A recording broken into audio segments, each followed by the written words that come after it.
Štart má povolený ďalšia dvojica, ktorá zbiera body v rámci Cavalor Trophy, a to je Marek Juriček, Donatella, Feminy Bratislava.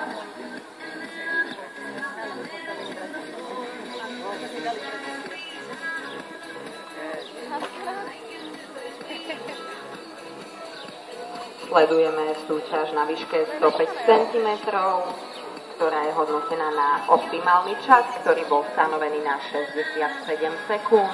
Táto súťaž je zároveň tretím kolom seriálovej súťaže Cavalor Trophy, ktorá je sponzorovaná firmou Cavalor, ktorá vyrába vitamínové a krmné doplnky pre kone.